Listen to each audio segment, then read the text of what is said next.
มาทำความรู้จักเครื่องมือ Trading View ในกระดานเทรดของ XR Trade นำกันทุกคน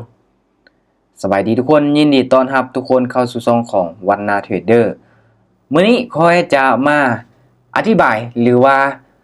สอนไซต์เครื่องมือ Trading View อยู่ในกระดานเทรดของ XR Trade นำกันถ้าว่าทุกคนเป็นนักเทรดมือใหม่เนาะถ้ายังบ่รู้จักวิธีการนำไซต์เดี๋ยวเบิ่งคลิปนี้เลยเนาะเดี๋ยวจะมาแนะนำเนาะแบบละเอียดเลยสำหรับแต่ละอันแต่ว่าค่อยจะแนะนำให้เฉพาะแต่ตัวที่จำเป็นเนาะจำเป็นมันมีหลายเนาะสำหรับเครื่องมือ Trading View เนาะถ้าว่าเขาเข้ามาในหน้ากระดานเทรดเนาะมันจะเห็นแต่กราฟแท่งเทียนจังซี่เนาะและเครื่องมือ Trading View นี่แม่นหยังเนาะมันเป็นตัวช่วยเนาะบ่ว่าจะเป็นอินดิเคเตอร์หรือว่าตัวที่ว่าเฮาใส่ไว้ขีดเนาะซัดเป็นลูกศรอีหยังต่างๆเนาะตัวนี้เลยเนาะทุกคนจะเห็นสัญลักษณ์เนาะเห็นบ่อันนี้ก็เอิ้นว่าเป็นเครื่องมือจาก Trading View คือกันเนาะที่ว่าได้มีการอัปเดตมาตอนที่ยังบ่ทันได้เข้ามาเนาะมันจะมีอินดิเคเตอร์น้อยๆเนาะเครื่องมือน้อยๆเนาะแต่ว่าตอนนี้นี่จัดเต็มเลยเนาะเห็นบ่ตัวนี้เลยเนาะ Chart by Trading View เนาะ Chart by Trading View ตัวนี้เนาะถ้ากดเข้าไปนี่ทุกคนจะเห็นเนาะปึ๊บเห็นบ่สำหรับเครื่องมือ Trading View เนาะตัวนี้เลยทุกคนเนาะเห็นบ่มันจะมีเนาะ มันมีหลายเลยมีหลายอันเนาะสำหรับค่อยก็ยังใช้บ่เบิดเลยเนาะสำหรับฟีเจอร์ต่างๆเนาะฟีเจอร์ต่างๆมันมีหลายโพดนะเนาะบางอันค่อยก็ยังบ่รู้จักวิธีการนำใช้ซ้ำเนาะมันก็หลายอีหลีเนาะแต่ว่าเฮาก็นำใช้ตัวที่สำคัญเนาะตัวที่เฮานำใช้เป็นเนาะเห็นบ่อันนี้คือคลิปฟีเจอร์ในการสอนนำใช้เนาะโอเคและทุกคนจะเห็นเนาะตัวนี้ถ้าสมมุติว่าเนาะเฮากดใส่เห็นบ่มันจะมีลูกศรนี่ชี้เข้าไปเนาะปุ๊บมันจะบ่เห็นเลยเนาะสำหรับเครื่องมือ Trading View เนาะหลังจากนั้นเนาะเฮากดออกมาปุ๊บโอเคและแต่เทิงลงลุ่มทุกคนเนาะมันก็มีหลายเนาะมีหลายเนาะถ้าปิดตัวนี้นี่จะบ่เห็นแน่เนาะปิดตัวนี้เนาะปึ๊บเห็นบ่โอเคตัวนี้ก็ตัวล็อกไว้เนาะตัวลบออกเนาะตัวที่ว่าเราดึงดูดเข้ามาตัวซูมเข้าไปบรรทัดเนาะอีโมจิเนาะรวมทั้งอีโมจิอย่างต่างๆก็เป็นเครื่องมือของ Trading View เนาะหลายๆคนก็อาจจะยังบ่รู้จักวิธีการนำใช้เนาะการเทรดบ่ยากเนาะกล้วยๆเนาะเฮาเอากล้วยออกมาถ้าเบิ่งทุกคนเนาะเดี๋ยวรอแป๊บนึงมันจะเอาออกมาเนาะอันนี้คือเครื่องมือ Trading View เนาะและตัวเทิงนี้ก็เป็นลูกศรนี่แหละเนาะเป็นลูกศรเป็นเมาส์นี่แหละเห็นบ่เราจะเห็นเนาะตัวนี้ก็ตัวลบออกเนาะแล้วก็ตัวนี้ที่ค่อยนำใช้เนาะดูจะเป็นตัวนี้เลยเนาะตัวที่ว่าเฮาขีดเส้นเนาะตีเทรนไลน์อีหยังนี่เนาะเห็นบ่เทรนไลน์เนาะเทรนไลน์เนาะจาก Trading View นี่ค่อยนำใช้เนาะนำใช้เป็นประจำเนาะให้เฮาฮู้เด้เอาตีฐานแนวรับแนวต้านอย่างต่างๆเนาะตัวนี้จะเป็นขีดซื่อๆเนาะแต่ว่าตัวนี้มีทั้งลูกศรพร้อมเนาะปึ๊บเห็นบ่แล้วก็ตัวนี้อีกบาทนี่เนาะตัวนี้กับกดใส่ปึ๊บนี่เห็นบ่มันจะซื้อไปก่อนเลยได้เนาะไปข้างหน้าเลยได้เห็นบ่ตัวนี้เนาะสิขี้ไปจังได๋ก็ได้กดเห็นบ่มันจะไปเลยเนาะก็มีหลายเลยแหละที่แตกต่างกันเนาะแล้วก็ตัวนี้เนาะตัวนี้นี่เฮาแบบวิเคราะห์เบิ่งเนาะแนวโน้มโอเคตีแบบไกลๆแล้วเนาะตีแบบไกลๆเลยคือเฮาจำปุ๊บเนาะตัวนี้ปุ๊บเห็นบ่มันจะขีดเส้นให้เฮาอัตโนมัติเลยเนาะขีดเส้นให้เฮาอัตโนมัติเลยมีหลายอันเนาะมีหลายแห่งเนาะเห็นบ่ขอเพียงแต่เฮารู้จักเนาะว่าสินำใช้อีหยังเนาะมันก็มีหลายเลยเนาะถ้าเฮาสิเอาออกได้บ่จิกดลบตัวนี้เลยเนาะปุ๊บเห็นบ่มันก็ออกไปเบิดแล้วเนาะสำหรับวิธีการนำใช้สำหรับตัวนี้และตัวต่อมาบาดนี้เนาะตัวต่อมาตัวนี้ตัวนี้นี่เห็นบ่เนาะเฮากดใส่เนาะแล้วเบิ่งเด้อเห็นบ่จะออกมาเนาะปุ๊บ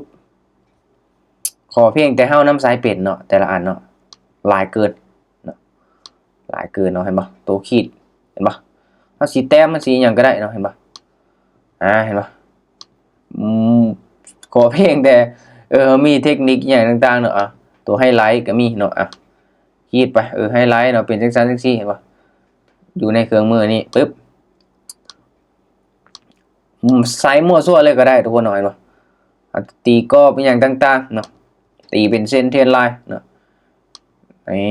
มีหลายเลยมีฮอตคอมเมนต์เนาะมีทั้งโน้ตมีทั้งเทคอีหยังต่างๆเนาะมันมีหลายเกินนะเนาะเห็นบ่เนาะขอเพียงแต่เฮานํใช้ให้มันเป็นเนาะใช้ไปมั่วซั่วแล้วเนาะสำหรับคลิปนี้เป็นการอ่าให้ความรู้แบบรวมๆเด้อเนาะสำหรับเครื่องมือ Trading View เนาะบ่ได้เจาะจงอันใดอันหนึ่งเนาะบ่ได้เจาะจงว่าเฮาสินำไซต์ตัวนี้มีข้อดีอย่างจังใดเนาะก็มีหลายเลยเนาะเห็นบ่เครื่องมือเนาะตัวสวยเนาะเครื่องมือตัวสวยเนาะอีโมจิอย่างต่างๆเนาะเฮากดใส่เพื่อมันก็สิออกมาเนาะแต่ว่ามันสิออกมาช้าหน่อยนึงเห็นบ่ปึ๊บเฮากดใส่เนาะตัวนี้เพิ่มอีโมจิอีกเขาก็กดใส่โอเคออกมาเลยเห็นปะเทรดก็มีสีสันเนาะทุกคนเนาะมีสีสันเลยป่ะนั้นเนาะอันนี้คือเครื่องมือ Trading View เนาะบรรทัดแตกเนาะโอเคอย่างต่างๆเนาะซูมเข้าเพื่อหลายๆอันค่อยกันยังบ่ฮู้ซ้ำเห็นปะยังบ่ฮู้ซ้ำว่าตัวใดนำไซส์ตัวใดครบตัวเนาะเนาะมันหลายโพดนะมันหลายโพดเนาะแต่ว่าตัวที่ค่อยนำไซส์ก็จะเป็นตัวตีเทรนไลน์เนาะแนวรับแนวต้านเนาะการเบิ่งแนวโน้มอย่างต่างๆเนาะ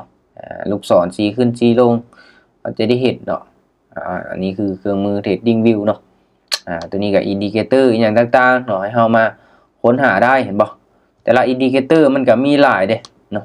ขอเพียงแต่เฮานำไซส์ให้มันเป็นเนาะมีหลายเลยเห็นบ่สำหรับอินดิเคเตอร์เฮามาค้นหาซื้อที่นี่เนาะค้นหาซื้อที่นี่เลยเนาะแล้วตัวที่ค่อยนำไซส์เป็นประจำเนาะเดี๋ยวค่อยจะออกเลยทุกคนนะปึ๊บออกหมดซะเนาะสำหรับตัวนี้เนาะเอาลบออกอยู่นี่เนาะปึ๊บโอเคลบออกสำหรับในกรณีที่ค่อยจะเข้าเทรดเนาะตัวที่ค่อยคิดว่ามันจำเป็นต้องใส่เนาะตัวที่หนึ่งก็คือการที่ว่าเฮาใช้เครื่องมือตัวช่วยในการเบิ่งแนวโน้มเบิ่งเทรนเนาะอินดิเคเตอร์ที่ค่อยนำใส่ตัวนี้ปึ๊บตัวนี้จะเป็น2เส้นค่าเฉลี่ยเนาะที่บ่งบอกเทรนชัดเจนเนาะเห็นปะบ่งบอกจังไดเนาะเฮามาใส่ลูกศรเนาะปึ๊บจำนี้เนาะนี่เห็นปะตัวนี้เนาะจุดที่มันตัดกันปึ๊บอันนี้คือจุดที่มันตัดกันเนาะถ้ามันตัดขึ้นปึ๊บเอาเป็นตัวยาวๆเนาะปึ๊บโอเคบ่งบอกถึงจุดกลับตัวเนาะที่ว่าจะเป็นเทรนขาขึ้นหรือว่าขาลงเนาะตัวนี้ก็ถือว่าคักหลายเนาะคักหลายเลยแหละแล้วก็ตัวนี้เนาะสีขึ้นสีลงเนาะมุมสามมุมเฉลี่ยอย่างต่างๆมีหลายเลยแหละเนาะมีหลายเลยนี่ประมาณนี้ลงมาเห็นปะก็ลงมาลุ่มไปแล้วเนาะขอเพียงแต่ให้รู้จักเนาะในการนำไซส์เนาะบ่งบอกเทรนแนวโน้มขาขึ้นขาลงเนาะปุ๊บตัวนี้ตัวนี้เลยเนาะมาเดี๋ยวมาเบิ่งน้ำกันตามที่จุดตัดกันเนาะของอินดิเคเตอร์มันมีโอกาสที่จะลงมาต่อเนาะลงมาต่อจังซี่เนาะก็ไม่หลายเลยเนาะแล้วก็อินดิเคเตอร์ที่บ่งบอกถึงตัวนี้ออกมาแล้วเนาะ Net Volume Sideways แล้วก็ MACD เนาะ MACD เนาะหรือว่า RSI เนาะตัวที่เอานำใช้เป็นประจำเนาะ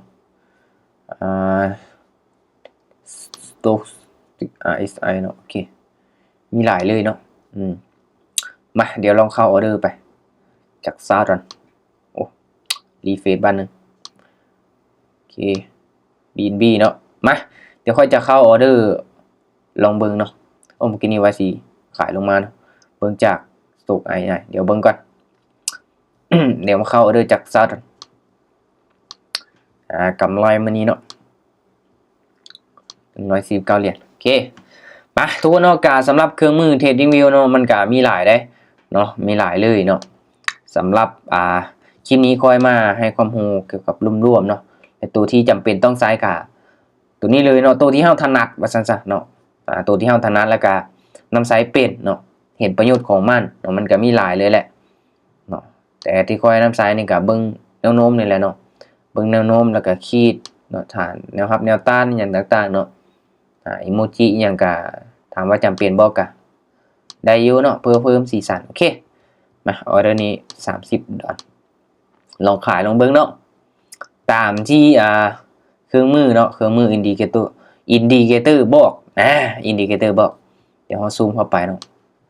ซูมเข้าไปเห็นป่ะ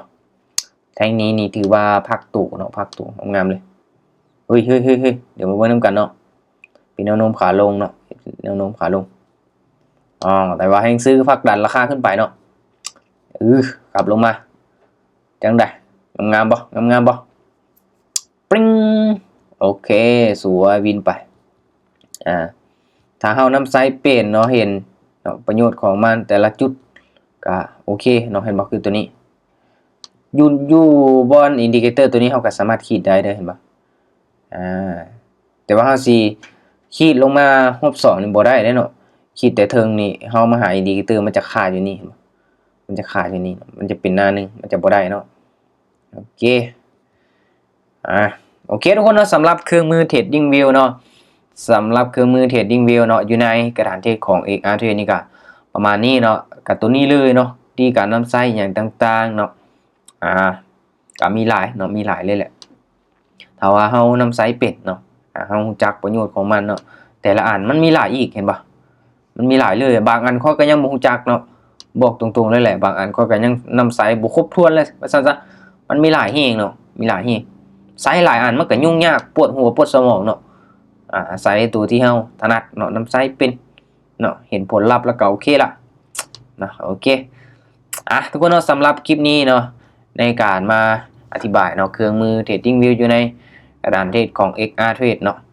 สำหรับ Trading View อย่างต่างๆเนาะควรไปเสิร์ชหาข้อมูลเพิ่มเติมได้เนาะถ้าเฮามีความรู้หลายเนาะโอกาสที่เฮาจะสร้างกำไรหลายก็เป็นของเฮาเนาะทางนั้นก็ให้ศึกษาหาความรู้เนาะเป็นสิ่งสำคัญหลายเดี๋ยวทุกคนเด้อเนาะบ่ว่าจะในการเทรดการลงทุนนี่อย่างต่างๆเนาะการเทรดการลงทุนอย่างต่างๆเราก็ต้องมีความรู้กับมันแม่นบ่ถ้าเฮาบ่ศึกษาหาความรู้หวังที่จะอยากได้กำไรแบบง่ายๆเนาะหวังที่จะอยากได้เงินแบบง่ายๆนี่เป็นไปได้ยากเด้อทุกคนเด้อเนาะเป็นไปได้ยากทางนั้นก็ต้องมีความรู้แท้ๆเนาะ